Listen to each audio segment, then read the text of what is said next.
Hello, and thank you for choosing the Legacy Lawyers as your source of information. We know this might be a difficult time you are going through, but we are here to educate you and help you through the process. Please stay tuned for our question and answer portion. Today we will be discussing After Death Checklist, the first 30 days. The death of a loved one can stir deep emotions. At first, you may feel sad, unprepared, worried, and confused. You may also feel the need to take action, but don't know where to start. If so, this video will help. We assembled a checklist of things that should be done within 30 days of a loved one's death. Within 15 days of death. Item 8. Order death certificates. Your funeral director can help you obtain death certificates. Knowing how many to order is a little tricky. You should get one for the court, one for each of the decedent's financial institutions, one for each life insurance policy, one for each partnership, one for each parcel of land decedent owned with another person. It is best to order 2 or 3 extras if you have any doubt. If you don't order enough, you can always request more at a later date. Item 9. Make secondary contacts. If the decedent's house is vacant, request patrol checks from the local police. Contact a probate attorney to learn how decedent's assets transfer and for assistance with will or trust administration. Contact an accountant or tax preparer to determine the necessity for filing final income tax or trust or estate tax returns. Contact investment professionals to obtain decedent's holding information and to help you identify assets. Contact banks to obtain account information and locate safe deposit boxes. Contact insurance agents to locate life insurance policies and obtain claim forms. Contact social services to determine if there are any benefits. Contact the Social Security Administration to stop monthly checks and seek possible death benefits. Contact Veterans Affairs to stop monthly checks and to seek possible death benefits. Contact pension plan administrators to stop checks and request claim forms. Contact utility, cable, telephone, and internet service providers to discontinue or change payee of service. Contact the decedent's employer for death benefit determination. Contact newspapers, magazines, and internet-based subscriptions to discontinue or change payee of services. Contact the post office to request a change of address, so mail is forwarded to the decedent's personal representative or trustee. Contact satellite radio company, toll roads, cellular telephones, and other monthly subscription-based service providers to discontinue services. If the decedent served as a power of attorney agent, conservator, or trustee, make appropriate notifications. Contact a probate attorney for assistance. Search for will, trust, and any other estate plan documents.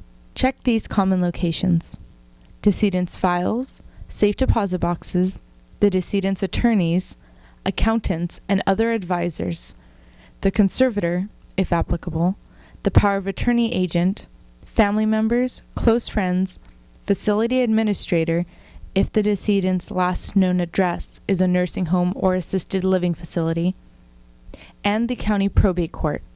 Someone else may have already filed the will. Item 10. Find and organize other documents. Funeral, memorial, or burial instructions, safe deposit box, rental agreement, and keys, trust documents, marital agreements, life insurance policies, pension, IRA, and retirement statements, income tax returns, gift tax returns, marriage, birth, and death certificates, divorce papers, military records and discharge papers, computer bookkeeping records, certificates of deposit, bank statements, checkbooks, and check registers, accounts receivable and payable records, motor vehicle titles, deeds, deeds of trust, mortgages and title policies, lease agreements, stock and bond certificates and account statements, bankruptcy filings, partnership of corporate agreements, unpaid bills, health insurance. Item 11. Read the will, trust, and other estate plan documents. Who is the personal representative of the will? Although the term personal representative is gender neutral, a male personal representative is an executor, and a female is an executrix. Don't get too caught up with these terms, however. They are pretty much interchangeable. In fact, I've seen females referred to as executors. The personal representative is in charge of body, burial, and funeral arrangements. Find the successor trustee of decedent's trust. Start by reading the trust document. Typically, it's the same person named as personal representative in the will. Give them the original will, trust, and other related estate plan documents. If you need help understanding the will or trust, or have questions, contact a competent probate attorney. Item 12. Open the safe deposit box. If the decedent had a safe deposit box, anyone else also named on the box may open it at any time. Nobody else has the authority to do so, with one exception. Most banks will open the box for heirs seeking a will, burial plot deed, or burial instruction. A bank employee will open the box. The bank will keep possession of all documents until presented with a court order to the contrary. They may also lodge a will with the probate court. Item 13. Protect against inheritance theft. Be particularly careful about accepting telephone or mail solicitation during this time. Cons will come up with all kinds of ways to get money from the estate. Carefully review all incoming invoices. Properly secure all tangible assets. Take pictures and inventory of each item before family and friends begin taking things promised to them by the decedent.